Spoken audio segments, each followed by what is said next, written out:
Halo, selamat pagi. Selamat pagi, Pak. Oke, selamat pagi. Silakan duduk.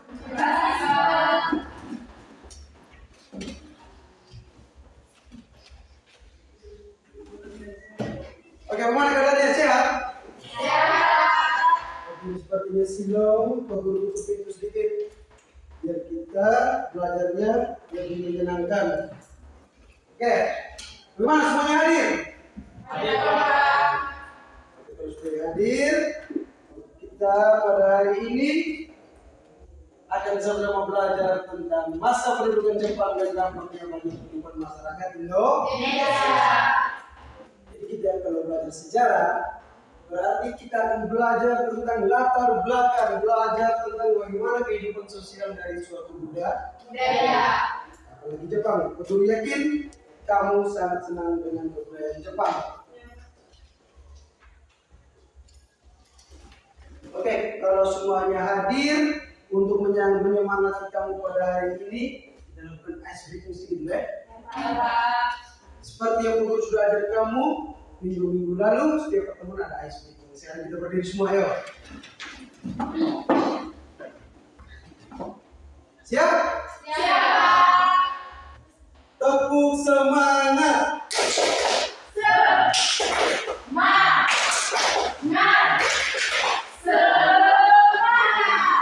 Oke, silakan duduk. Terima kasih, luar biasa. Nah, sebelum itu, Pak Guru mau tes dua orang bisa maju ke depan. Kita mau tes otak kiri dan otak kanan. Bagaimana caranya untuk seimbang? Ini ice breaking jenis kedua. Nah, tapi sebelum itu kita melakukan doa bersama menurut agama masing-masing. Karena ini dalam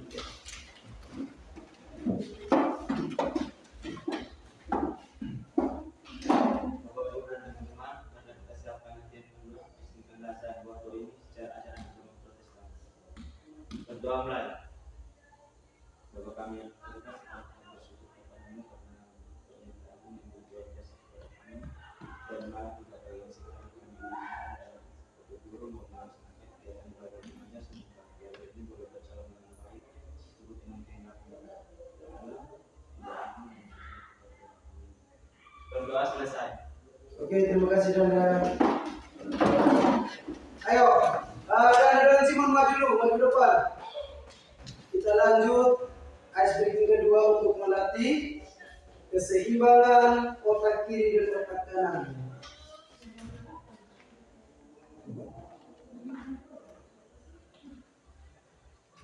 Oke, nanti kamu lihat Pak Guru ya. Perhatikan di sini, maju ke depan, perhatikan di sini. Ya. Tangan kiri angkat. Agak jarak. Tangan kiri bentuk, kalian membentuk suatu lingkaran, buat begini. Putar. Stop. Tangan kanan buat dalam bentuk kotak. Stop tangan kiri, tangan kanan bentuk dalam kotak. Bisa pahami? Bisa, Pak. Sekarang kita lakukan secara bersama-sama. Tangan kiri putar. Semuanya bisa. Tangan kanan membentuk kotak. Ada yang bisa? Ada yang bisa? Ya? Tidak bisa? Oke, terima kasih. Silakan duduk. Ini materi ini Pak Guru dapat waktu kuliah dari Pak Guru punya dosen profesor. Seperti itu ya? Oke. Jadi dengan cara itu dia bisa melatih otak kiri dan otak kanan supaya seimbang. Dan ternyata sejauh ini otak kiri dan otak kanan kita belum terlalu seimbang. Oke, di awal pertemuan ini sebagai pendahuluan, Pak Guru mau melakukan refleksi sedikit sebelum kita melakukan kegiatan ini. Pak Guru yang mengatakan bahwa ketika kita belajar sejarah, tentunya kita belajar tentang masa lalu. Kalau kita bicara tentang masa lalu, pasti ada masalah. Masalah pada masa lalu itu dijadikan sebagai pedoman untuk masa yang akan Datang. Ingat, kamu sudah dewasa, kamu sudah menuju ke arah remaja ke dewasa. Jadi dalam pergaulan, dalam pertemanan harus hati. Ingat, jaga pergaulan. Oke? Ya, Pak. Terima kasih. Nah, sebelum guru menjelaskan tentang kependudukan Jepang di Indonesia, di sini ada dua pertanyaan untuk kamu, pertanyaan pemantik. Itu pemantik pun kita tekan ini dia menyala toh. Nah, jadi bagaimana caranya supaya otak kamu bisa menyala dengan pertanyaan tersebut? Oke, nomor 1. Mengapa Jepang ingin menguasai Asia? Kenapa itu? Karena Jepang ingin menguasai Asia untuk berbagai alasannya, di antaranya sumber daya alam.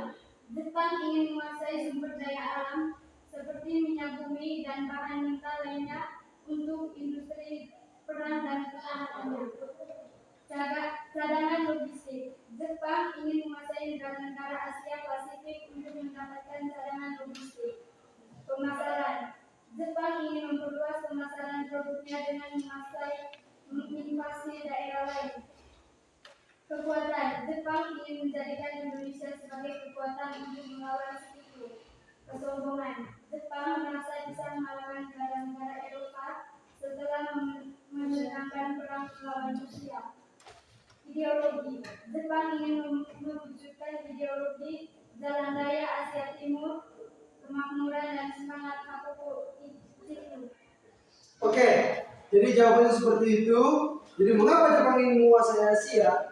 Yang jelas ya, jawabannya tadi sudah tepat sekali. Yang jelas ya bahwa perlu adik-adik ketahui, Jepang ingin menjadi cahaya Asia. Dia menguasai Cina, menguasai Indonesia, menguasai Korea. Tujuannya hanya satu, untuk mengkeruk segala harta dan juga untuk mengkeruk segala sumber daya alam yang di negara lain untuk dijadikan sebagai sumber industri Jepang. Datang ke Indonesia yang baik. Pada akhirnya Romusa terjadi. Ya? Itu nomor 1. Terima kasih adik Philo. Terus nomor 2. Mengapa rakyat Indonesia mudah menerima masuknya Jepang ke Indonesia? Itu kenapa? Ya, silakan Dada. Karena Jepang melakukan propaganda untuk menderek simpati. Di antaranya ada 6, yaitu Jepang mengakui sebagai saudara tua Indonesia. Yang kedua, Jepang berjanji membebaskan Indonesia dari penjajahan Belanda.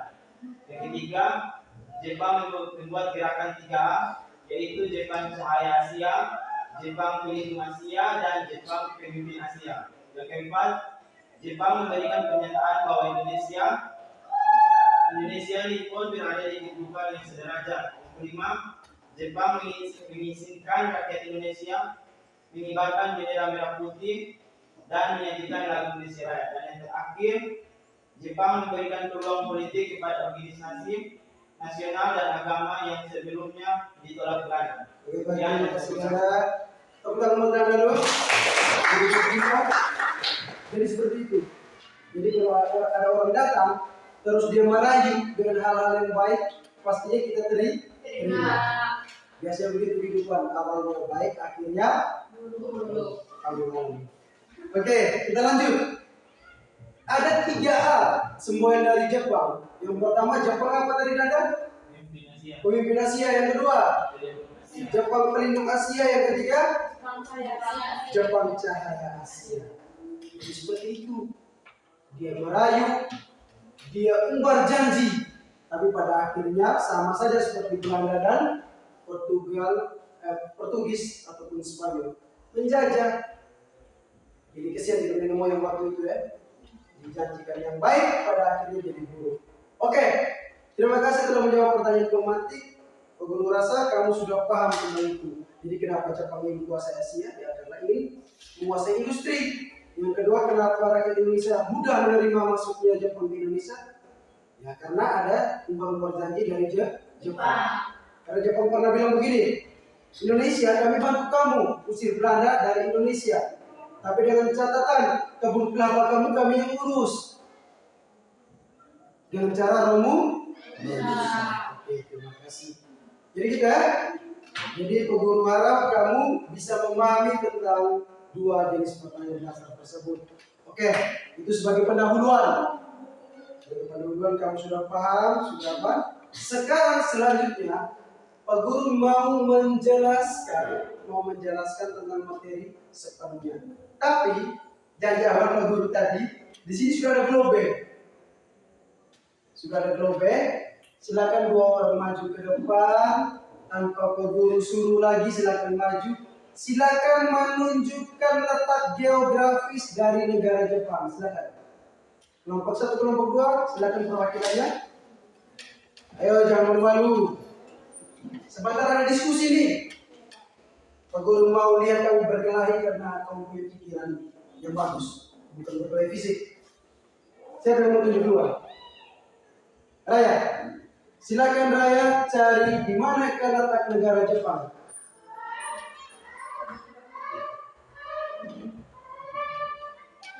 Jepang terdapat di benua apa? Asia. Asia apa? Asia Timur. dekat negara Korea Selatan. Coba Asia. Coba siapa yang mau bantu? Anggota siapa ini?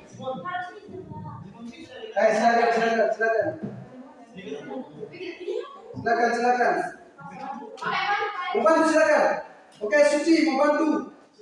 Ini sukanya anime. Mana Jepang? Ayo. Cari dulu benua Asia. Letak dia di samping Samudra Pasifik. Oke, terima kasih. Silakan duduk Suci. Ini negara Jepang ya? Ini negara Jepang. Dia dekat Korea Selatan, tepatnya di benua Asia bagian timur. Itu negara Jepang. Nah, pertanyaan untuk Raya dari kelompok 1. Deskripsikan secara singkat mengenai geografis dari negara Jepang. Silakan. Suara. Silakan. Silakan. Menurut saya Jepang ini berada pada Jepang secara geografis memiliki banyak pulau. Di antaranya itu yang paling dikenal adalah Hiroshima dan Nagasaki yang di masa lalunya pernah dibom oleh Amerika Serikat. Sekian dari saya, Pak. Ada yang mau menambahkan? Pas. Oke, terima kasih. Terima kasih Osi, terima kasih Raya sudah kembali. Jadi benar jawabannya. Secara singkat deskripsikan. Oh, ternyata Jepang itu mirip-mirip Indonesia, banyak gunung berapi. Setiap bulan itu selalu ada gempa di Jepang. Tapi kenapa orang-orang ini pada pintar untuk sekarang ini? Jadi seperti itu ya. Itulah deskripsi singkat tentang Jepang. Jadi adik-adik, masa lalu memang buruk. Tapi kalau yang melakukan masa lalu yang buruk, kalau dia menjadi baik, kita bisa belajar dari yang baik tersebut. Belajar Jepang kita belajar dari Bapak. Karena itu untuk kebaikan kita. Oke. Nah,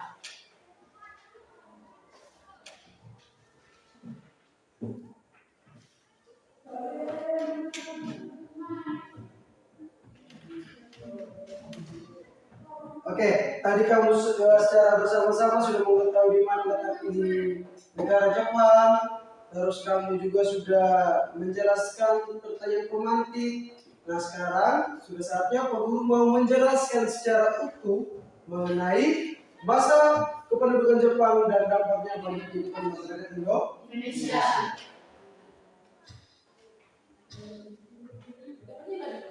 Oke, latar belakang. Apa sih latar belakang Jepang datang ke Indonesia?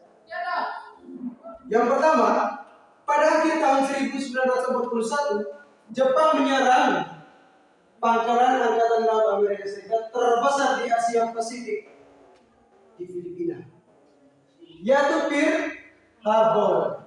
Sebagai awal berkobarnya perang Asia Timur yang melawan sekutu. Maka dengan jatuhnya Pearl Harbor, jalan mulus bagi Jepang untuk menguasai daerah-daerah di Asia. Demikian pula Indonesia tidak meluput dari pandangan Jepang. Dalam waktu singkat, Jepang dapat memaksa Abraham dan Belanda untuk menandatangani perjanjian Kalijati pada tanggal 8 Maret 1942. Dengan ditandatanganinya perjanjian tersebut, secara politik Indonesia jatuh di bawah kekuasaan Jepang. Cerdasnya Jepang untuk melakukan Indonesia. Mereka melakukan politik perjanjian seperti itu. Itu latar belakangnya. Terus yang kedua, masa kependudukan. Dimulai pada tahun 1922 dan berakhir pada tanggal 17 Agustus 1945. Itu berapa tahun? Bro? 3 tahun. Jadi Jepang berada di Indonesia selama 3 tahun. Terus yang kedua, mereka mengalami siksaan. Pas Jepang di Indonesia nih, mereka mengalami siksaan, terlibat perbudakan seks.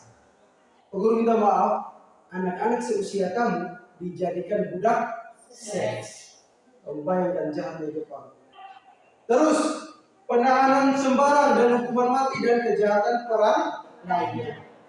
Orang Belanda dan campuran Indonesia Belanda merupakan target sasaran dalam penguasaan Jepang. Jadi yang berhubungan dengan Belanda, orang Jepang cari. Yang memiliki senjata, di depan senjata itu ada bedil, ada pisau kecil. Jadi seperti itulah orang Jepang, tentara Jepang. Terus sistem politik Jepang di Indonesia ada 2. Yang pertama, usaha menarik simpati. Jepang itu pintar rayu. Dia rayu, habis itu dia peras. Yang kedua, politik penindasan dan Pemerasan. Kita punya nenek moyang tanam kelapa, hasilnya siapa yang ambil? Jepang. Hasil dari kelapa itu mereka kirim ke mana? Kirim ke negara Jepang. Dijadikan apa? Industri. Coba kamu bayangkan, curi orang punya negara, terus memajukan negara mereka. Jadi kesian nenek moyang kita, itu politik Jepang. Yang pertama, politik usaha menarik simpati. Jadi mereka mengumandangkan propaganda palsu. Belanda ini jahat, Amerika jahat. Oke, kami akan melindungi kalian. Di Jepang ini. Terus yang kedua, penggunaan bahasa Indonesia dan bahasa Jepang sebagai bahasa resmi. Jadi di Indonesia pada waktu itu ada bahasa Indonesia dan bahasa Jepang. Coba kalau Suci hadir pada zaman itu, mungkin dia sudah bilang Jepang. Iya lagi. Gitu. Berarti apa? Kalau dia gabung di Jepang berarti pergi. Tapi kalau sekarang tidak. Yang kedua, penggunaan bahasa Indonesia. Yang ketiga, mengikut sertakan orang-orang Indonesia dalam organisasi atau lembaga resmi pemerintah Jepang. Membantu kesatuan militer seperti peta, pembela tanah air, Heigo, pembantu prajurit Jepang, Seinen, kesatuan pasukan pemuda. Berarti kita ini bisa masuk di Seinen. Karena masih muda. Terus ada apa lagi itu? Apa itu? Terus Seinen kurang apa itu? Terus yang berikut Gakuto Tai. Kalian ini Gakuto Tai. Terus Ujinkai prajurit. Prajurit wanita itu dibutuhkan fisik-fisik seperti Ibu Odi, Ibu siapa lagi Indek, Ibu Seri yang tinggi besar. Mereka itu prajurit wanita yang dinamakan Ujinkai. Nah, jadi itu politik usaha menarik simpati. Berikutnya, politik penindasan dan pemerasan. Para petani dipaksa untuk menyerahkan sebagian besar padi dan ternak. Coba bayangkan Vilo, engkau punya bapak pelihara binatang, terus Jepang datang langsung ambil. Apa yang kau lakukan? Ya, melawan. Terus Jepang todong dengan senjata. Pas. Dan waktu itu korupsi merajalela. Pengkhianat banyak. Sumbat dengan uang, jadi pengkhianat bangsa. Terus Pada hari-hari tertentu rakyat diperintahkan menanam tanaman tertentu. Misalnya pala, cengkeh, kopi, apalagi rempah-rempah, apalagi coklat, kakao, apalagi itu yang membuat sup daging itu apa tuh? Merica, terus ketumbar, kemiri, pala, jintan, kunyit, hadea. Itu jenis-jenis rempah. Itu Jepang incar sekali itu. Terus rakyat yang memiliki perhiasan diserahkan terhadap Jepang. Rakyat tenaganya diperas melalui robusta. Jadi contoh, kamu anak bangsawan, zaman Jepang kamu jalan pakai perhiasan, itu dirampas. Itu dirampas ya. Dirampas, direbut, itu jahatnya Jepang. Nah, itu luar biasa sekali. Yang terakhir, rakyat tenaganya diperas melalui robusta. Buka jalan lintas Flores, itu selain zaman Belanda, zaman Jepang itu lakukan itu. Belah gunung pakai apa? Pakai palu. Pecah batu, buka jalan. Sekarang baru kita hidup enak-enakan, pemerintah kita korupsi, pendidikan kamu diterlantarkan, fasilitas seadanya, itulah Indonesia. Kedua, ketika kamu jadi orang besar, kamu jadi melupakan itu, meningkatkan pendidikan. Begitu bisa ya? Jadi guru nanti. Guru BK, anak-anak yang bermasalah bisa bantu. Misalnya masalah percintaan, terus masalah kekerasan, bullying, apa lagi? Itu banyak ya? Bisa bantu. Terus masa penjajahan. Pada di sini, Bapak Simon, Bapak Danda, ada 2 orang bapak.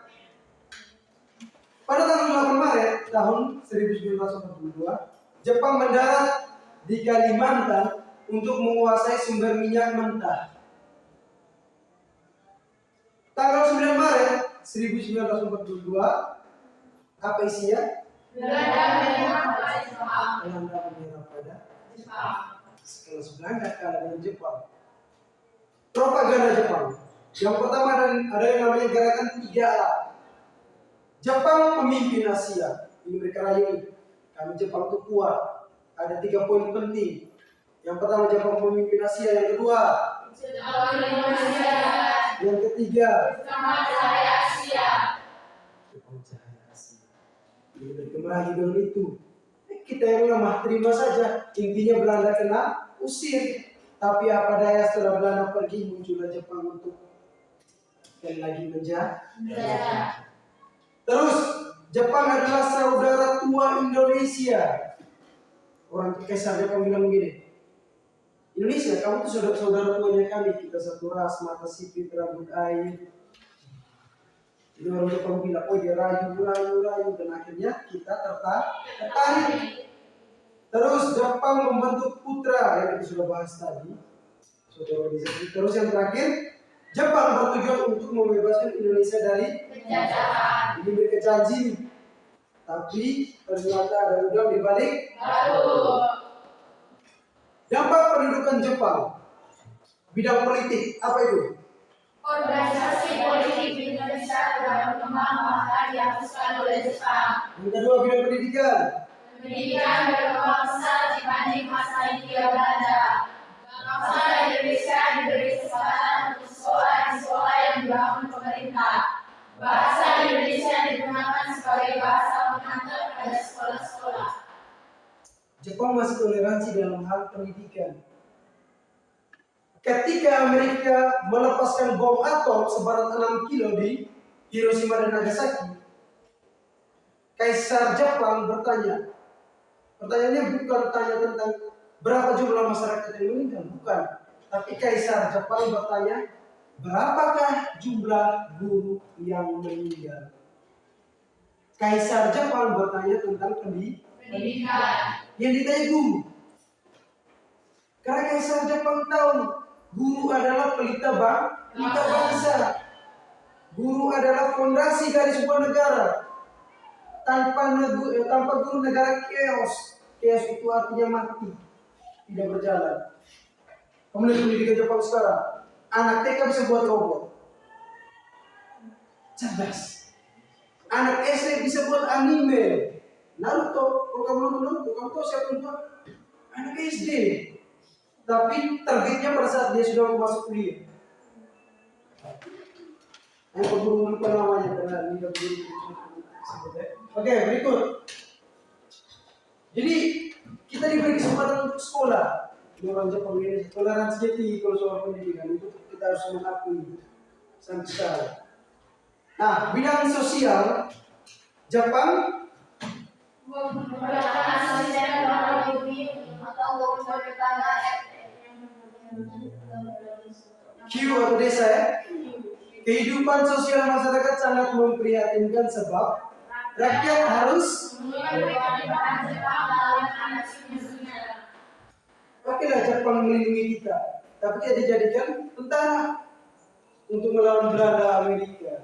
Terus rakyat tidak harus kerja paksa yang disebut dengan kerja bangsa. Dari kerja paksa tersebut menyebabkan jatuhnya korban akibat kelelahan dan kehilangan hidup. Banyak wanita yang bisa yang boleh ditemui kalau menghibur pun masa itu. banyak wanita Indonesia dijadikan wanita penghibur atau istilahnya apa itu? Jubunanku. Sudah Romusa dijadikan wanita penghibur. Hingga kini masih ada di sana. Masih ya? Nah, mudah-mudahan sekali lagi perlu tegaskan ke kamu jangan berkaitan dengan hal-hal tersebut. Berikut. Nah, perhatikan gambar ini. Gambar di atas gambar Romusa. Perhatikan.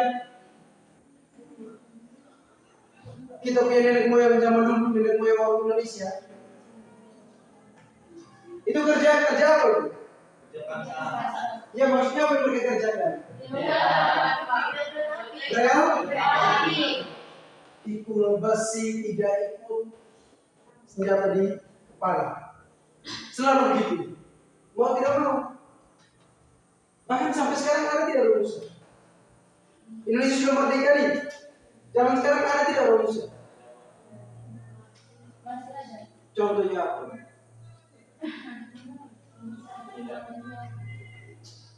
Perlu majunya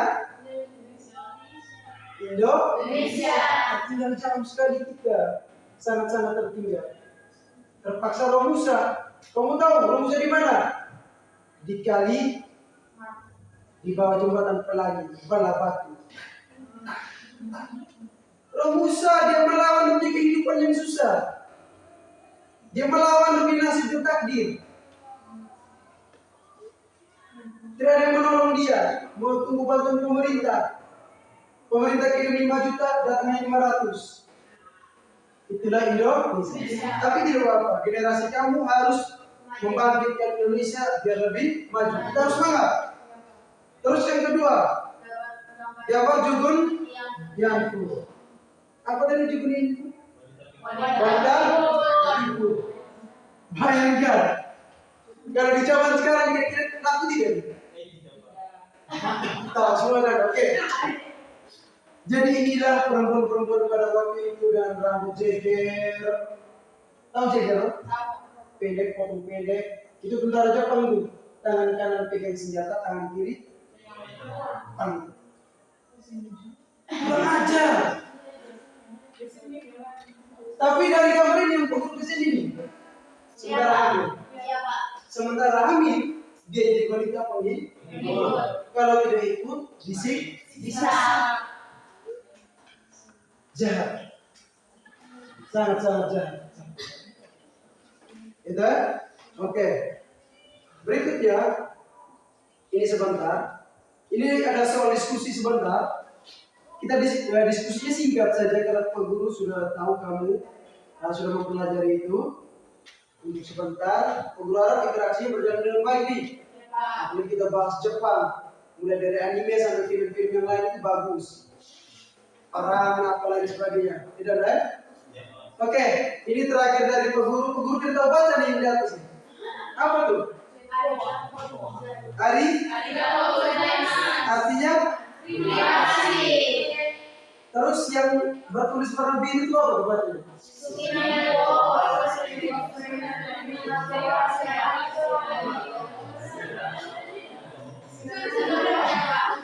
Coba Suci kau baca dulu, berdiri. Berdiri dulu. Suci baca. Ini kata-kata bijak penggunaan dari Kaisar Jepang pada waktu itu. Langsung di Indonesia ya. Suaranya agak besar. Langsung di Indonesia. Mencoba melupakan orang yang kalian cintai seperti mengingat orang yang belum pernah kalian temui. Artinya apa itu? Mencoba melupakan orang yang kalian cintai seperti mengingat orang yang belum pernah kalian ketemui. Artinya sulit. Melupakan orang yang kalian cintai sama seperti mengingat orang yang belum pernah kalian temui. Kamu belum temui orangnya, tidak mungkin kamu mengingat toh? Sama halnya seperti dengan melupakan orang yang kalian cintai. Filosofi Jepang. Jepang itu romantis, tapi sekarang ini parah. Anak muda seusia kamu di Jepang tidak mau nikah, tapi maunya dengan boneka, berumah tangga dengan boneka. Oke, jadi itulah materi singkat dari Pak Guru tentang kependudukan Jepang di Indonesia. Nah, sebelum kita mulai diskusi, waktunya masih panjang. Pak Guru berharap ini harus Pak Guru sebagai bahan refleksi. Kamu mengingat materi tersebut, terus kamu mengimplementasikannya di masyarakat. Bahwa yang pertama, tolong dari yang romusa, dari yang boleh tepung ibu, kamu tidak boleh terlibat ketika tamat dari SMA. Yang kedua, tolong jangan jadikan kamu punya bapak atau kamu punya mama sebagai anak romusa. Tahu artinya? Harus membantu orang. Apa dulu orang itu sudah tidak ada itu. Terus yang ketiga, setelah tamat, Pak Guru harap kamu jadi orang sukses dan selalu ceria serta membawa dampak positif untuk negara Indonesia. Oke, sebelum kita mulai diskusi, ada pertanyaan dari kamu tentang ini? Silakan tanya apa saja. Satu pertanyaan. Ayo silakan satu pertanyaan. Tentang kependudukan Jepang di Indonesia, tentang pendidikan, sosial. Ada pertanyaan? Silakan. Angkat tangan. Ya, Suci silakan. Silakan. Coba saya ingin bertanya di bagian latar belakang Jepang tadi, tertera Jepang memaksa Abdakon. Saya ingin bertanya Abdakon itu apa organisasi apa? Oke, terima kasih, silakan duduk. Abdakon itu organisasi yang dibuat oleh Belanda bersama orang Indonesia untuk menangkis atau membatasi orang Jepang berkembang di Indonesia. Perlu kamu ketahui, tahun 1945 di akhir-akhir Jepang itu dia keluar dari Indonesia karena apa? Karena Amerika melepaskan bom atom di Hiroshima dan Nagasaki. Nah, pada waktu itu juga terjadi, ada istilah di Indonesia, terjadi kekosongan kekuasaan atau biasa disingkat atau diistilahkan dengan vacuum of power. Kosong. Makanya pada hari Jumat pada tanggal 17 Agustus 1945 jam 10 pada bulan puasa bulan Ramadan, Soekarno membacakan apa? Teks proklamasi, memproklamirkan kemerdekaan Indonesia. Karena Kaisar Jepang bilang Jepang sudah kalah dari Amerika, pulang kalian. Waktu itu ada kaum sudah tidak ada lagi. Begitu sih ya? Oke, baik pas. Oke, pas yang lain? Oke, kalau sudah pas, terima kasih atas pertanyaannya. Kelompok Pak Guru sudah bentuk, sudah bagi. Kelompok 1, sudah.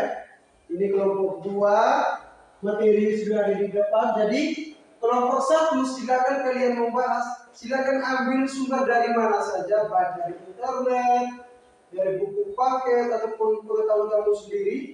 Kamu tentang apa? Latar belakang kedatangan Jepang ke Indonesia. Terus kelompok 2 tentang apa? Bagaimana manusia sekali dan sosial pada masa kedudukan Jepang. Oke, di bidang sosial. Jadi kamu menceritakan tentang masyarakat pada waktu itu. Ketiga,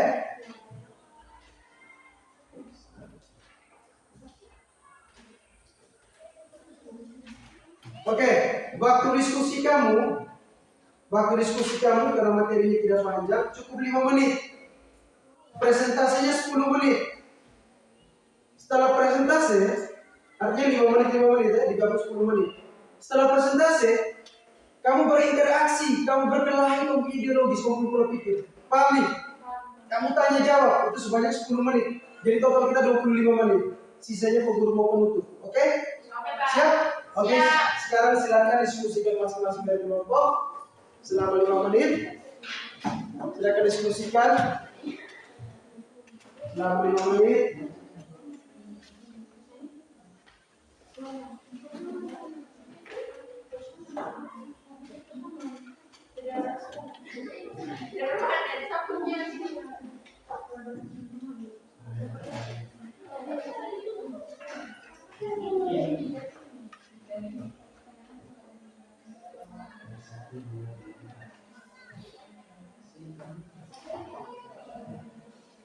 Oke, selama 5 menit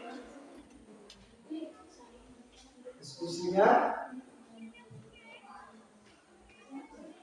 Ingat yang kita belajar ini tentang masa lalu, masa-masa suram kita terhadap Jepang.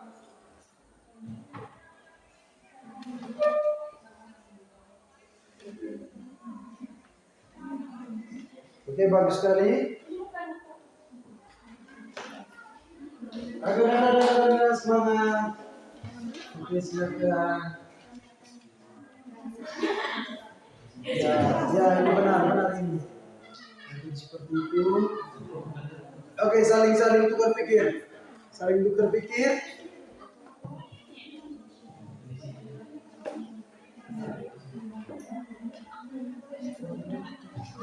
Oke, sembari kamu diskusi, bukan kamu nilai.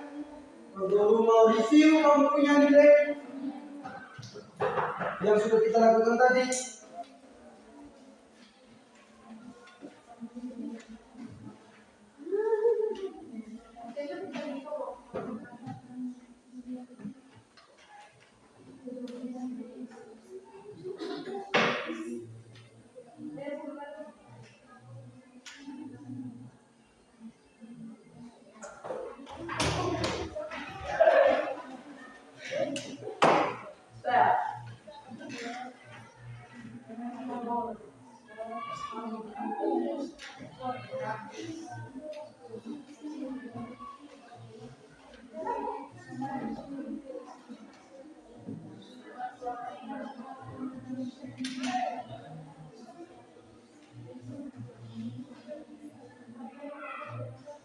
Oke, sambil kamu diskusi, sambil dengar ya.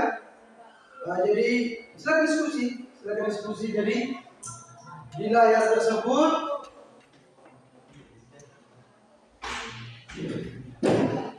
kita juga mempelajari tentang profil pelajar Pancasila. Untuk yakin kita semua orang beriman, itu poin 1. Terus poin kedua, tentunya kita bertakwa kepada Tuhan Yang Maha Esa.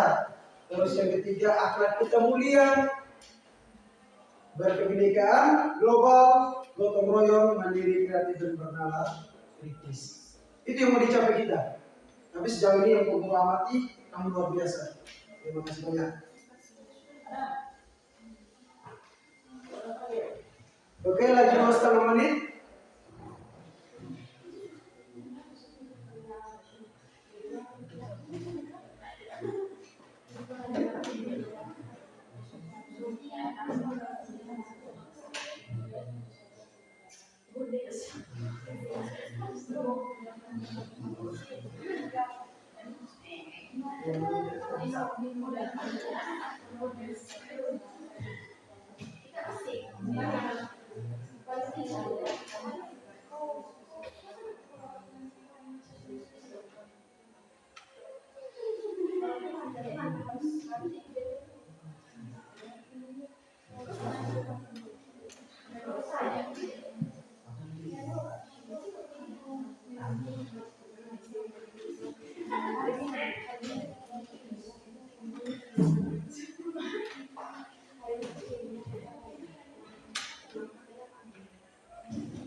Sudah?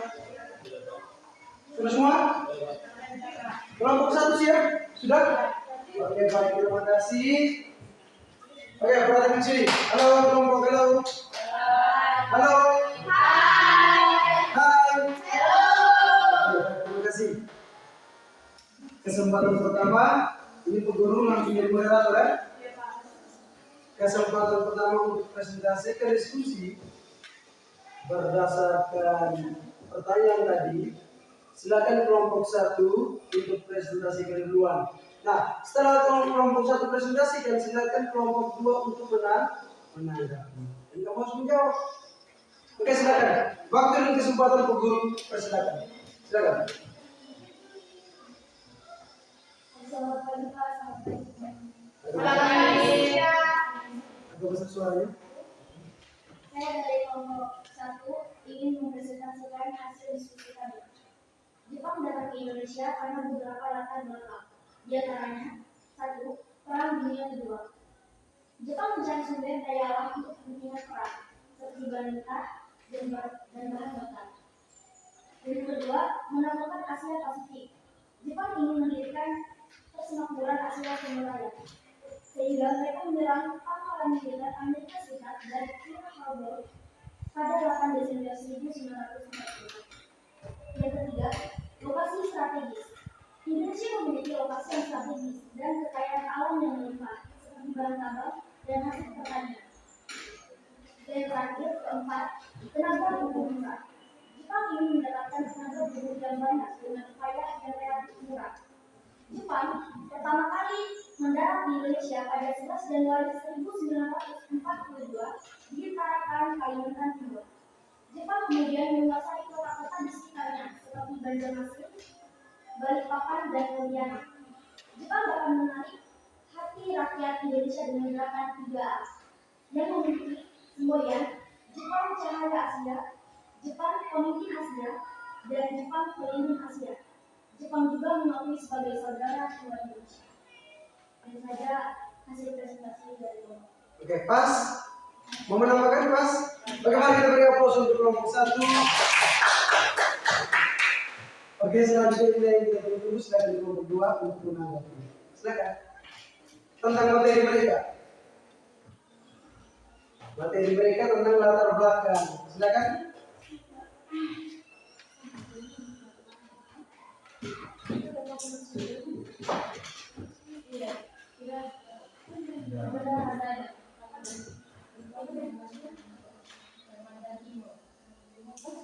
Oh, diminta untuk membaca kembali yang ditarakan Kalimantan Timur.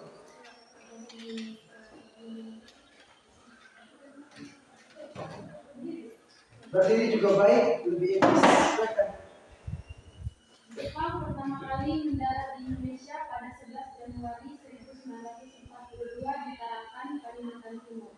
Jepang kemudian menguasai kota-kota di sekitarnya seperti Banjarmasin, Balikpapan, dan Pontianak. Silakan.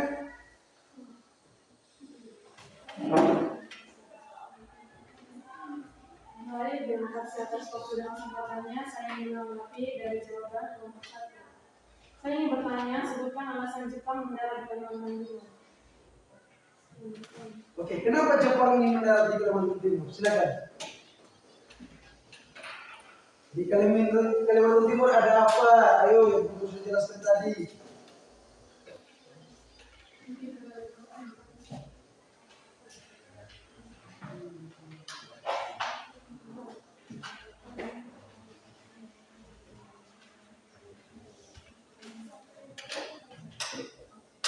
Ya, silakan. Baik, terima kasih. Saya akan menjawab pertanyaan dari kelompok 2. Alasan Jepang mendarat di Kalimantan Timur karena kekayaan sumber daya alam khususnya minyak dalam jumlah besar. Karena di sana ada minyak, bagaimana kelompok 2? Pas? Setuju? Bagaimana kita beri aplaus untuk kelompok 1 luar biasa? Begini yang Pak Guru mau. Tanya jawab, langsung di otak. Nah, itu artinya kamu belajar. Oke, masing-masing kelompok, Pak Guru beri kesempatan yang satu pertanyaan saja. Sekarang silakan kelompok 2 untuk presentasikan hasil diskusi kalian. Dan kelompok 1 siap bertanya. Oke, silakan. Selamat pagi, Pak Guru dan teman-teman. Saya dari kelompok 2 akan mempresentasikan hasil diskusi dari kelompok kami. Kehidupan bangsa Indonesia di bidang sosial pada masa pendudukan Jepang di Indonesia. Kehidupan bangsa Indonesia di bidang sosial pada masa pendudukan Jepang sangat memprihatinkan. Berikut adalah beberapa dampak pendudukan Jepang di bidang sosial. Yang pertama, penderitaan. Rakyat Indonesia mengalami penderitaan yang semakin bertambah karena segala kegiatannya digunakan untuk memenuhi kebutuhan perang Jepang. Yang kedua, eksploitasi. Jepang mengeksploitasi sumber daya alam dan sumber daya manusia Indonesia. Yang ketiga, Romusa dan Jubun Kianfu. Jepang menerapkan kebijakan paksa Romusa dan Jubun Kianfu. Romusa adalah kerja paksa yang tidak diberi waktu istirahat dan banyak jatuh sakit. Jubun Kianfu adalah tenaga kerja perempuan yang direkrut dari berbagai negara Asia untuk menjadi penghibur tentara Jepang. Yang keempat, perubahan pendidikan. Sistem pendidikan mengalami perubahan drastis, seperti penurunan jumlah murid, sekolah, dan guru. Yang kelima, pengaruh budaya Jepang. Jepang berusaha menerapkan nilai-nilai kebudayaannya kepada bangsa Indonesia, seperti memberi hormat ke arah matahari terbit atau Seiterei. Yang keenam, pengawasan terhadap seniman dan media baik. Jepang mendirikan pusat kebudayaan Keinin Inka Yoso untuk mengawasi karya para seniman dan media baik. Yang ketujuh, komunikasi. Kesulitan proses komunikasi antar pulau dan dunia luar karena semua saluran komunikasi dikendalikan Jepang. Saya presentasi dari kelompok kami. Oke, baik, terima kasih kelompok 2. Mari kita beri aplaus. Luar biasa. Oke, sebelum kalian bertanya di situ, Pak Guru sedikit tertarik dengan hasil diskusi kamu. Orang Jepang menghadap matahari untuk beri penghormatan, ada kan? Ada di situ. Jadi kita pernah lihat sama-sama, toh? Itu sering-sering terjadi. Itu Pak Guru senang itu. Itu budaya Jepang menghormati. Secara budaya mereka menghormati matahari terbit, tapi untuk sekarang mereka menghargai orang yang lebih tua. Dengan cara hormat dulu. Itu Jepang ya? Oke, silakan menanggapi. Ini menarik nih. Silakan. Silakan. Baik, terima kasih atas kesempatan yang sudah diberikan oleh Bapak Guru. Saya akan bertanya tadi dari kelompok 2 sempat menjelaskan tentang apa itu Romusa. Jadi di sini pertanyaan saya adalah bagaimana kondisi dari masyarakat atas dampak yang terjadi karena Romusa. Terima kasih sudah. Saya hapuskan pertanyaannya.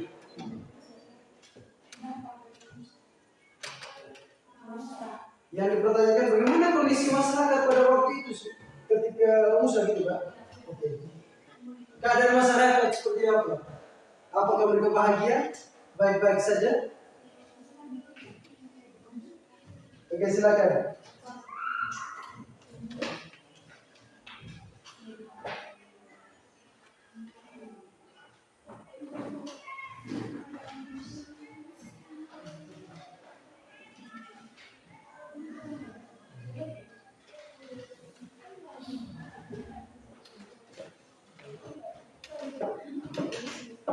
Kita akan menjawab pertanyaan dari kelompok 1.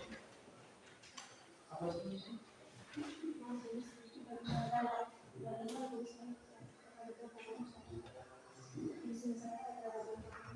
Bagaimana dampak kondisi masyarakat Romusa, yaitu mengalami penderitaan yang besar akibat kondisi kerja yang berat, yaitu kelaparan, penyakit, dan perlakuan yang tidak manusiawi atau disiksa. Sekian dan terima kasih. Lepas. Oke, mari kita beri aplaus untuk kelompok 1. Kelompok 2, terima kasih luar biasa. Pertanyaannya menggigit, jawabannya menggigit. Jadi tadi sudah nih kelompok 1 sudah bertanya, kelompok 2 sudah bertanya. Sekarang giliran Pak Guru yang mau bertanya ke masing-masing kelompok. Siapa menjawab? Siapa? Untuk kelompok 1, latar belakang kedatangan Jepang ke Indonesia. Oke, pertanyaannya adalah, di situ sudah kamu singgung tentang 3A. Jepang pelindung Asia, pemimpin Asia, dan cahaya Asia. Silakan kamu jelaskan maksudnya apa sih itu? Maksud dari 3A itu apa? Silakan, ayo diskusi silakan. Apa maksud dari 3A?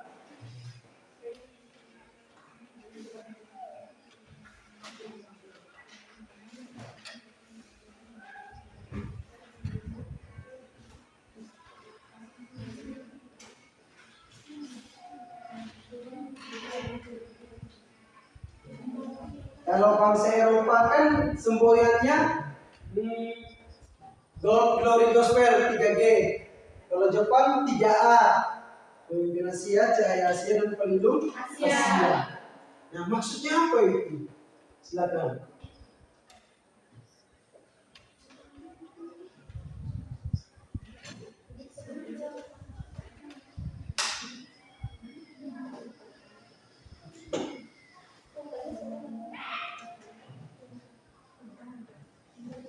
Boleh cari di internet karena itu positif, langsung baca juga tidak apa-apa.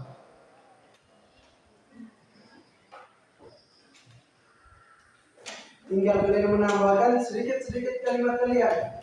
Siap-siap juga untuk kelompok 2 tentang kehidupan sosial. Waktu tanya jawabannya tidak ada di buku, sudah buka.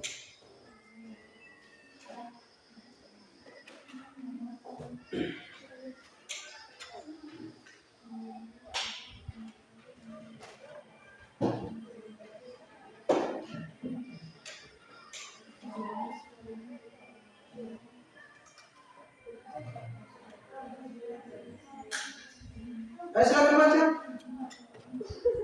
Nurul, ayo silakan yang lain dengar, fokus. Oke. Baik, saya akan menjawab pertanyaan yang diberikan oleh Pak mengenai maksud dari 3A.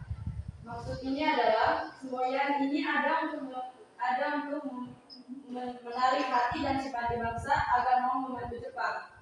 Itu saja yang dapat saya. Oke, baik, terima kasih dari dulu. Jadi yang mau menarik hati saja. Artinya apa? Rayuan. Padahal tidak. Ini seperti menjelang pemilu, ada rayuan, setelah terpilih sirna. Sama. Jadi penguasa itu seperti itu. Mudah-mudahan kamu menjadi orang baik. Amin. Ada yang jadi polisi, ada yang jadi pramugari, ada yang menjadi kerja di bandara, di kesehatan juga baik. Amin. Oke, untuk kelompok 2. Tadi kan sudah dijelaskan oleh teman Abel. Di situ ada istilah wanita penghibur, ada. Oke, wanita penghibur. Menurut pandangan kamu, kelompok 2, menurut pandangan kamu, menurut pemikiran kamu, seandainya hal tersebut terjadi di era sekarang dan perempuan tersebut adalah keluarga kita, apa yang akan kamu lakukan? Silakan deskripsikan. Berburu kamu menasihati tapi dia cuek. Apa cara lain? Silakan. Ayo langsung dari hati, silakan.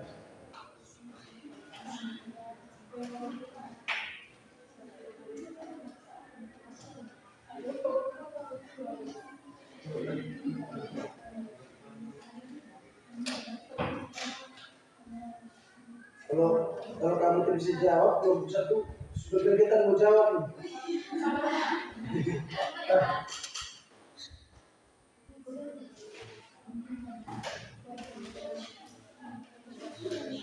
Jugunian food ya, Jugunian food. Wanita penghibur.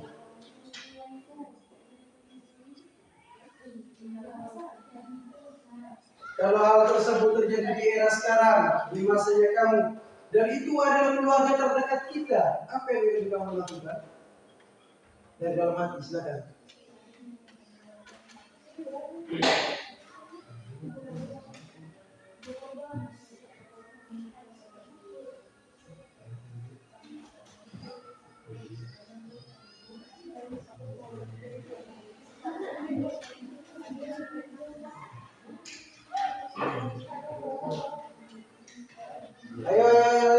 coba.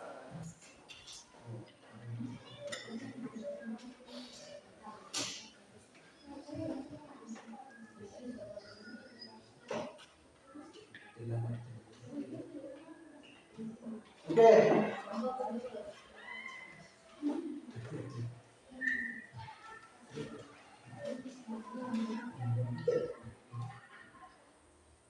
Ya, silakan ayo.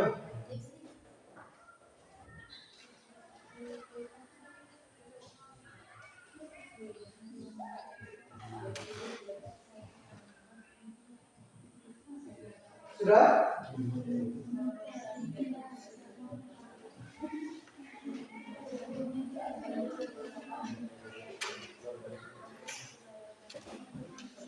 Oke, silakan Anda.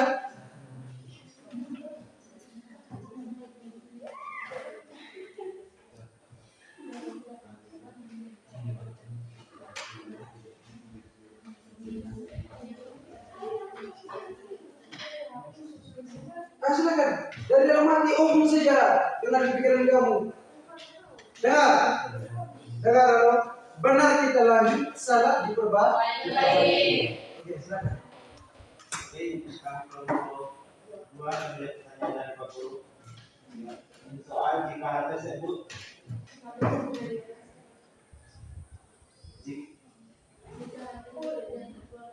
jika pun atau wanita pun jika terjadi di era sekarang dan itu keluarga kamu, apa yang kamu lakukan? Itu kami akan panggil dia secara baik, kami bernasihat kalau itu adalah contoh perkara yang tidak baik. Dan bisa kita diri sendiri. Oke, terima kasih. Ada yang mau menambahkan? Mas, ada lagi beberapa seperti itu ya. Jadi kita belajar masa lalu, kita harus kaitkan masa sekarang.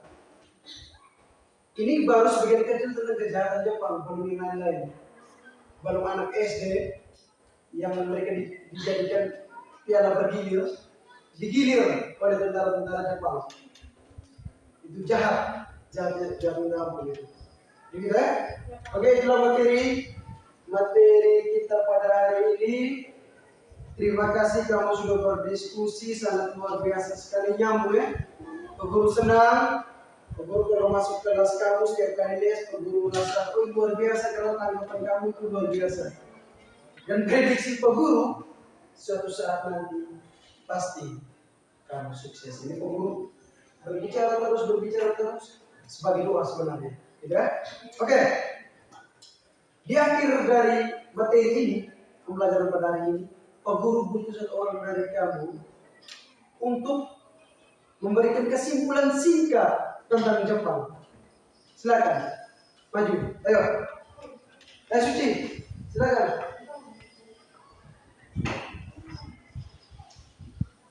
Tidak perlu catat, silakan maju ke depan bicara yang kita pelajari tadi. Jadi ada dua momen kehidupan sosial dan latar belakang ya. Ada yang bisa? Raya?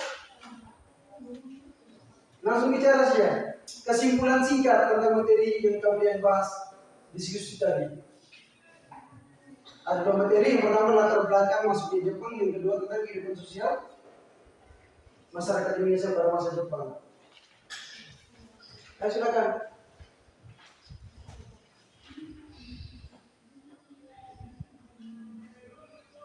Ayo kelompok 1. Ayo kelompok 1 dan kelompok 2 silakan. Nana? Oke, silakan Nana. Kita dengar sama-sama ya, kesimpulan dari kelompok 2. Di sini kami kelompok 2. Selasi kata deh. Di sini kami kelompok 2 mau menyimpulkan pembelajaran yang tadi kami belajar, yaitu kehidupan bangsa Indonesia di bidang sosial pada masa kedudukan Jepang di Indonesia, yaitu penderitaan, eksploitasi, pengusaha dan dunia pun, perubahan pendidikan, pengaruh budaya Jepang dan pengawasan terhadap seniman dan media pers. Sekian dan terima kasih. Oke, bagian beri aplaus untuk Nana. Luar biasa. Oke, jadi seperti itu ya. Jadi terima kasih kita sudah belajar bersama-sama, itulah Jepang. Masa lalu boleh kita benci, tapi masih akan datang. Masa sekarang kita harus berkolaborasi. kolaborasi. Juga pendidikan sudah maju, teknologi maju. Itu bisa membuat kita menjadi lebih baik lagi. Terakhir kita beri aplaus untuk diri kita sendiri dan semua. Oke, waktu kita tersisa 10 menit, terlalu cepat ya. Oke, tidak apa-apa, masih ada minggu depan. Masih ada minggu depan terdapat. Di akhir pembelajaran hari ini, tadi pendahuluan sudah, kegiatan ini sudah termasuk diskusi. Sekarang sebelum penutup, Pak Guru mau kasih refleksi selama beberapa menit. Pak Guru mau bercerita. Oke. Ketika kita bicara tentang masa lalu, sejarah, berarti kita berbicara tentang masalah. Ini Pak Guru katakan. Pak Guru punya teman, sahabat masa kecil ada 2 orang, namanya Fian dan Iksan. Ketika kami bertiga bersama-sama, guru bertanya kepada kami, di mana mau jadi apa? Guru bilang guru, cita-cita waktu SD. Tanya Fian mau jadi apa? Brimob, gol. Tanya Iksan mau jadi apa? Jadi tentara. Jadi itu cita-cita kami pada masa lalu. Nah, ketika kami 3 sudah berhasil, sekarang kami masih akrab nih, namanya sahabat. Sudah berkeluarga masing-masing. Kadang tidur sama-sama kami 3 sudah besar. Itu masa lalu kami. Pertengkaran-pertengkaran yang terjadi, suasana-suasana yang tidak enak, pergaulan yang tidak bagus, itu menjadi pembelajaran. Nah, ketika Pak Guru bersama teman-teman Pak Guru sudah banyak merasakan hal-hal tersebut tentang jatuh bangun, nah sudah saatnya Pak Guru share ke kamu, bagikan pengalaman kepada kalian, kepada kamu tentang hal buruk dan hal baik. Ingat, anak seusia kamu, Pak Guru akan kembali, itu mudah dibodohi. Bisa paham? Secerdas apapun kamu ranking 1 setiap saat terima rapor, tetap kamu mudah. Kenapa? Karena kamu rapuh. Baik masalah di keluarga, baik masalah kamu anak-anak dalam hal romantika, percintaan, problem cinta monyet. Jadi yang harus kamu jaga adalah batasan dalam hal bergaul. Oh, dia ini bukan muhrim kalau dia muslim. Jadi tidak boleh sentuh, tidak boleh pegangan tangan. Oh, dia ini orang lain, tidak boleh. Oh, ini maksudnya mau merayu, tidak boleh, kamu harus jaga itu. Bisa? Kenapa? Karena sering terjadi berita-berita yang keluar sekarang ini adalah kasus asusila. Tahu kan apa asusila?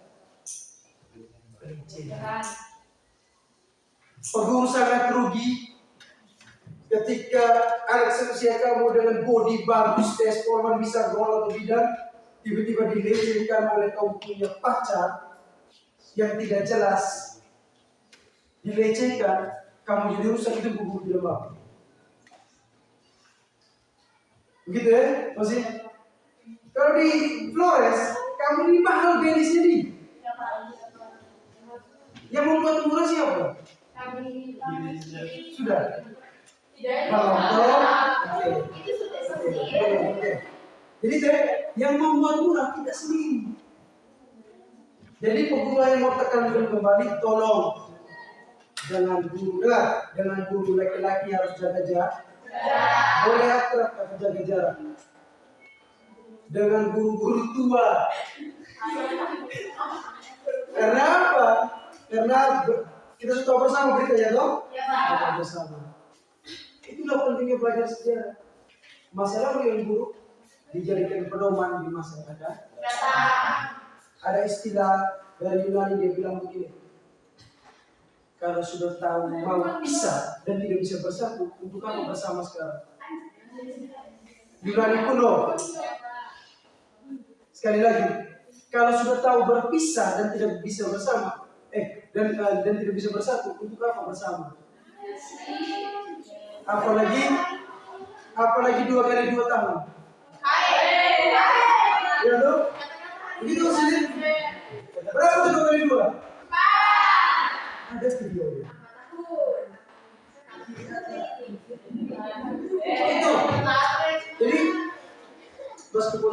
bercanda, tapi Pak Guru harap kamu sudah cerdas berpikir, sudah cerdas bertindak. Ingat, tingkatkan iman agar aman, sehingga imun bisa terjaga. Bisa ya? Iman, aman, dan imun. Terus ketika ke pesta, perhatikan berpakaian. Karena kamu ini orang lirik, apalagi om-om yang kencang. Diri kamu itu, apalagi kamu kuliah di Jawa nanti, tolong jaga 3 hal yang harus kamu ingat: Tuhan, orang tua, dengan saudara laki. Kalau tidak punya itu bisa ingat. 3, orang tua, Tuhan, orang tua dan saudara. Karena itu dibandingkan jadi saksi. Sudah? Gitu dan ya? Ada? Ya Pak. Nah, baik sudah. Jadi banyak kasus asusila, banyak kasus yang tidak jelas, itu yang membuat kita jadi rusak. Nah, dalam hal pertemanan juga dikontrol. Ingat, yang namanya rahasia pribadi tidak perlu diunggah di media raya hari ini. Halo guys, aku lagi lapar nih di Facebook. Ada yang balas makan toh? Tidak jelas. Itu sedikit-sedikit curhat di media sosial, sedikit-sedikit curhat. Jadi kami yang tahu tidak punya hubungan keluarga kamu, kami tahu masalah. Contoh ada satu teman, punya teman guru namanya Ibu Odi. Ibu Odi ini sering curhat di media sosial. Jadi Pak Guru kasih masukan, ingat kamu tuh masih muda. Pilihan laki-laki yang sudah punya pekerjaan, karena kamu sudah punya pekerjaan. Tinggal kiabah sih ya, kata Pak Guru. Dia guru geografi, tapi ngajarnya seni budaya. Dia terima masukan Pak Guru. Tapi insya Allah dia tahun depan seperti nikah. Tapi ya antara polisi. Nah, jadi itulah motivasi buat kita bersama, buat Pak Guru juga sebagai guru muda, agar iman selalu terkontrol, gitu ya. Kontrol, sisi ketawa, gitu ya. Hal-hal yang mengenai kejahatan, media sosial itu tolong dikurangi. Apalagi yang berkaitan dengan TikTok atau apa Instagram kan? Jadi scroll biar orang tidak baik ya. Oke, itulah refleksi dari Pak Guru dan juga kamu supaya kita bersama-sama menjadi guru dan murid yang baik. Sama-sama baik. Oke, 11 IPA. Terima kasih. Nah, sebelum mengakhiri materi pada hari ini, kamu sudah buat kesimpulan, terus Pak Guru sudah penampungan, terus kita apa yang pertama tadi? Kita speak itu sebenarnya. Sebelum kita bawa pulang, seperti kurangnya dan kita hadir semua. Satu orang pimpin, sisi pemimpin. Yang Pak Guru sudah ajarin kemarin itu, tapi silakan Pak Guru ikut dari belakang. Kita sama-sama ya. Oke, sama. Teguh fokus, melihat, mendengar, mengingat, fokus. Terus yang semangat. Oke. Teguh semangat, semangat,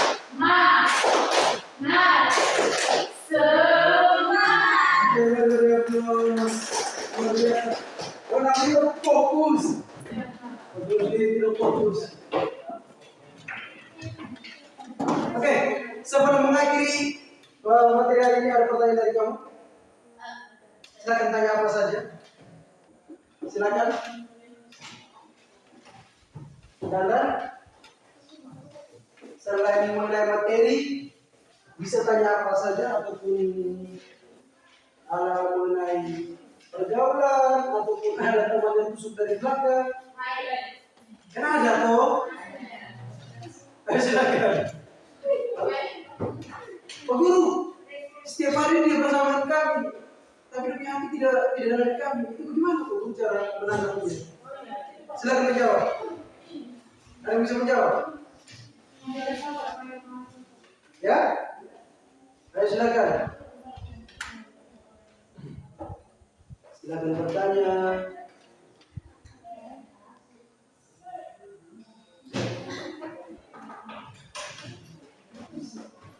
Oke, silakan bertanya. Hah? Buat apa? Film Jepang tidak ada di sini. Oke, silakan. Silakan bertanya.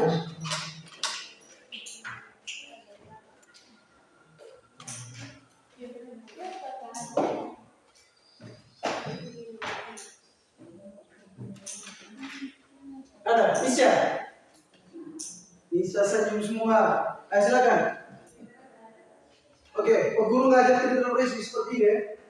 Tanya jawab, tidak terlalu bebankan dengan catatan praktek kita ini. Supaya Pak Guru jangan terlalu dominan. Kamu juga harus bisa berbicara. Ayo silakan bertanya. Kalau kamu tidak bertanya, Pak Guru mau bertanya. Selain mengenal materi tadi, Pak Guru mau bertanya. Karena ini menyangkut sejarah.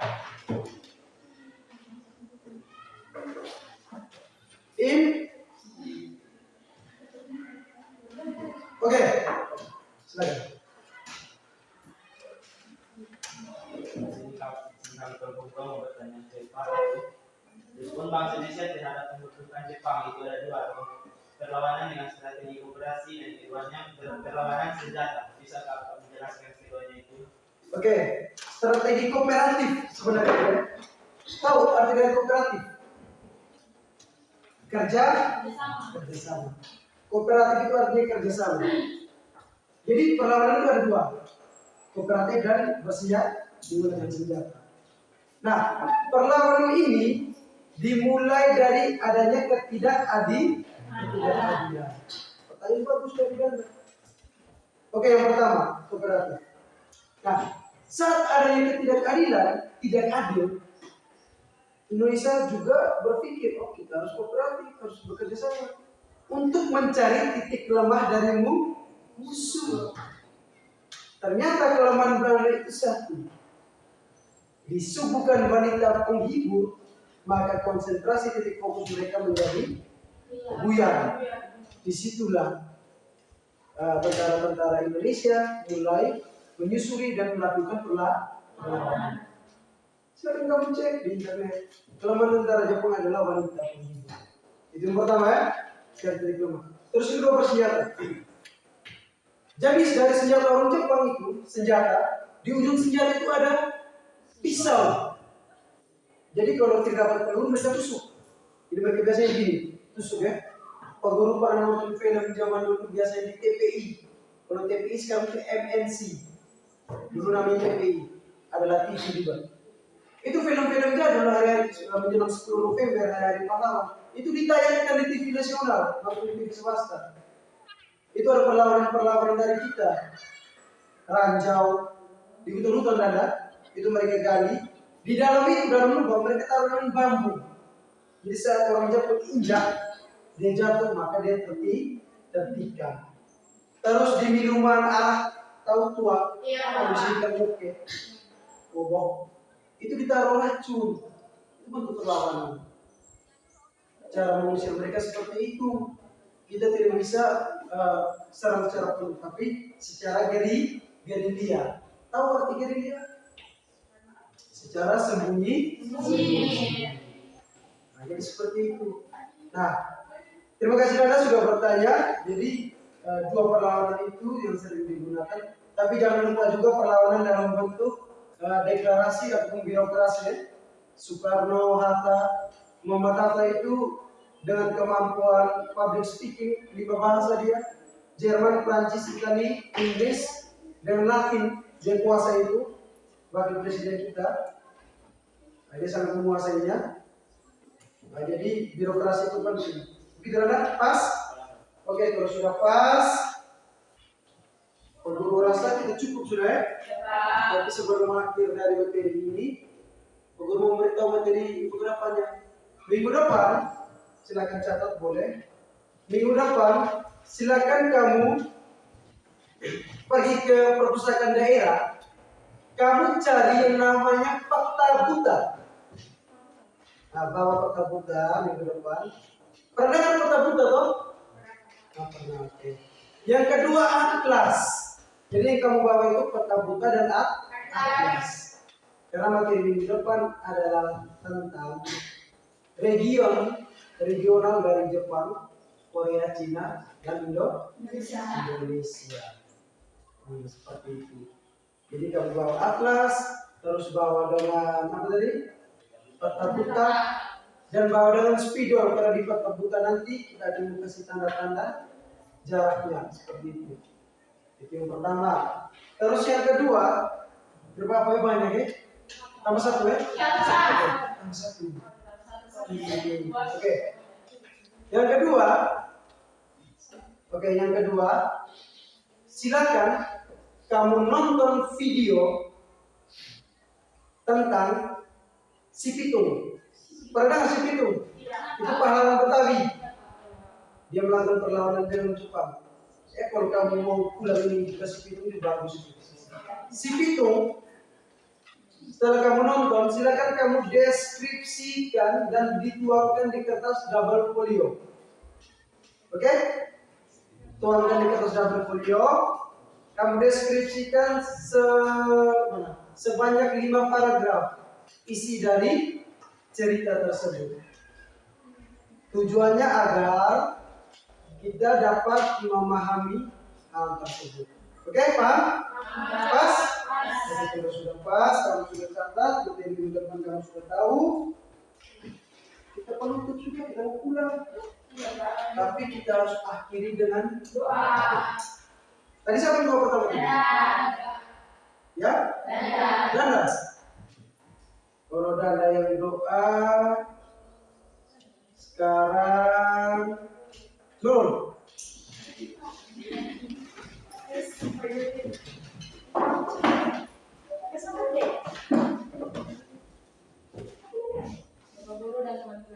Oh ya, sabar. Sebelum kita doa, sabar dulu ya. Sebelum kita doa, setelah kita doa, ini Pak Guru ada mau beritahukan sedikit tentang ujian MIT ya. Tentang ujian MIT, Pak Guru menjelaskan sedikit tentang ujian MIT. Kamu bisa terima ya? Kita doa. Atau mau MIT dulu atau ini pun? Hah? Kita apa? Oke, kita MIT dulu, kita apa? Drama apa? Biasanya begitu, oke. Ini serius. Jadi hari Senin, masuk ke infonya toh? Ada ujian MIT. Jadi kami dulu rapat itu 10 menit. 10 menit. Sebanyak 10 menit. Sepanjang 10 soal, sebanyak 10 soal. Jadi harapan Pak Guru kamu pelajari, terus kamu simak baik-baik, terus esai ini dalam bentuk esai ini. Pak Guru sarankan ketika kamu menjelaskan misalnya geografi atau sejarah, tolong jelaskan jalan singkat ya Simone. Tidak boleh singkat. Jelaskan sepanjang mungkin. Karena apa? Karena mau mengukur tentang kemampuan kamu cara berpikir. Nah seperti itu. Usahakan penjelasannya sepanjang mungkin. Terus yang kedua, kalau soal apa? Eksakta. Apa sih eksakta? Soal eksakta.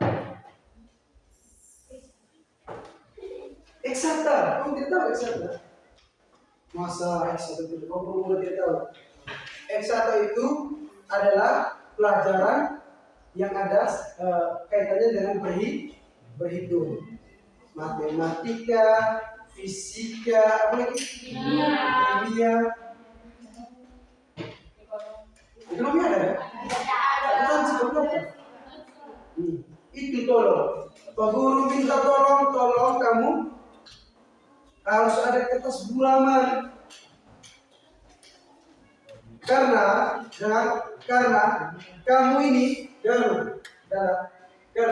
kamu ini besok kalau sudah tamat untuk bersaing dengan tenaga kerja lain, itu sulit. Karena tidak punya kemampuan ini. Kemarin Pak Guru pernah ketemu dengan mamanya Nurul, namanya Ibu Dija. Dia bilang begini, pakai bahasa ini dan mau terjemahkan. Dia bilang begini, kamu harus mempelajari bahasa Inggris dan komputer. Zaman sekarang kalau mau bersaing dan itu harus jago komputer, harus jago bahasa Inggris. Bisa pahami? Bisa, Pak. Kalaupun tidak kuliah, setidaknya ada kursus itu. Gitu ya? Terus selanjutnya pemilihan kampus. Ini mau tahu atau? Ya, Pak. Oke lah, materi tadi kita sudah selesai. Sekarang Guru mau jelaskan tentang pemilihan kamu kuliah ini. Untuk kamu kuliah besok, perhatikan di sini. Tolong pilih jurusan sesuai dengan kebutuhan negara. Paham? Misalnya Nurul, saya mau ambil perawat. Saat dia kuliah D3, terus orang dari dinas kesehatan bilang, Nurul mana STM-mu? Nurul mana SIP-mu? Nurul mana ijazah D4-mu? Bingung sudah. Nurul, silakan kuliah profesi. Jadi harus tahu. Kalau mau jadi polisi Dada, kalau mau jadi polisi jaga kaki, jangan varises. Tiba-tiba urat di sini, jaga. Gitu ya? Terus yang menjadi polwan, bisa menjadi polwan? Tidak. Jaga mata, jangan sampai rabun. Artinya apa? Jenny, Nisa, Nurul, Raya, terus semua komponen di kelas ini. Kalau menjadi polwan, usahakan di depan kamera jangan terlalu.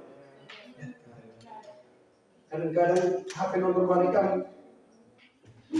Terus ada yang mau jadi bidan. Ingat, bidan itu menurut uang tidak banyak. Tidak sedikit. Jadi pikir baik-baik. Jadi saran Pak Guru, pikirkan kembali. Kira-kira saya ini menjadi apa? Ingat orang tua ya.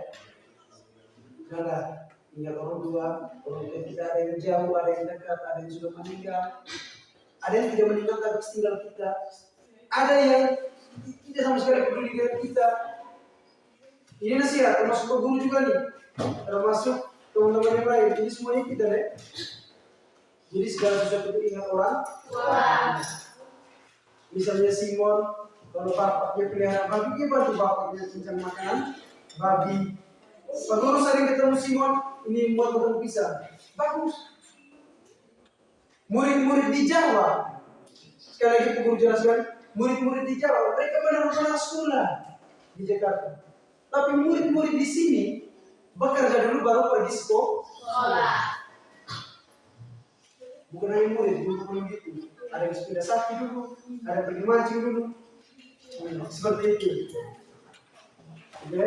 Jadi harapan dari Pak Guru, pilihlah kampus, pilihlah jurusan yang ada jurusannya yang dibutuhkan. Jangan sampai Filomena pilih penerbangan, tapi tidak sesuai dengan apa yang diinginkan. Pilih penerbangan, bukan kerja di bandara, tapi kerja di pelabuhan. Gitu ya? Ini perhatikan sini.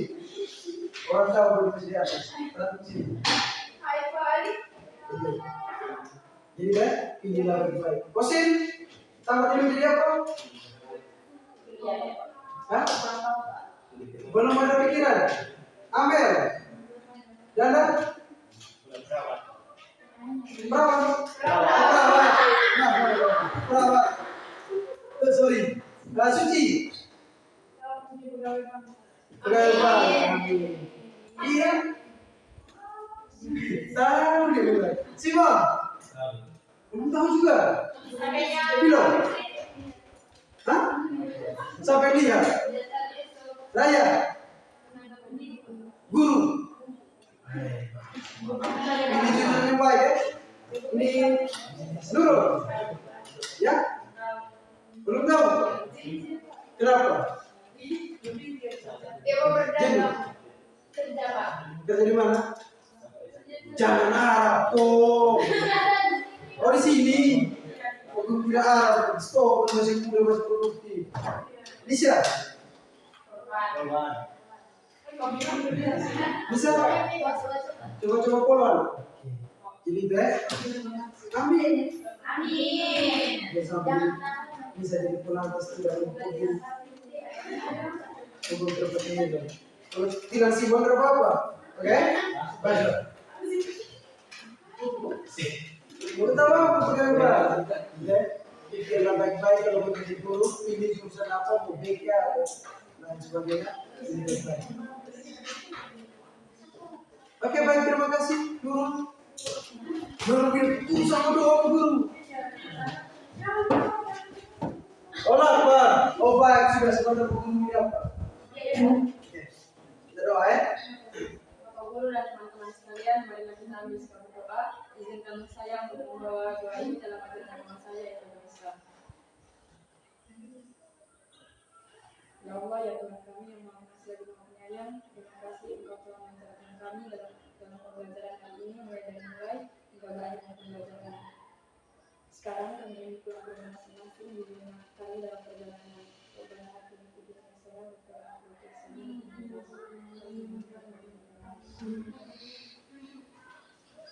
Oke, kita atur lagi kursi ya.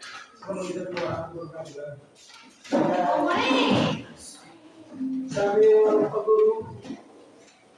Setelah atur, Pak Guru keluar. Silakan mencapai bersama ya. Ini sebentar, Dana. Tolong yang terdekat, Dana ya. Pak Guru lagi ke kelas berapa materi dulu.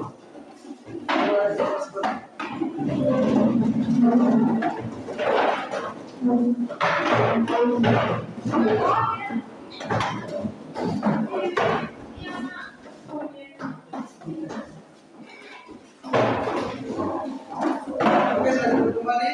Kalau sudah.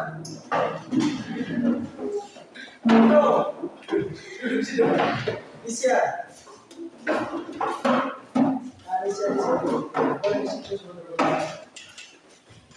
Oke.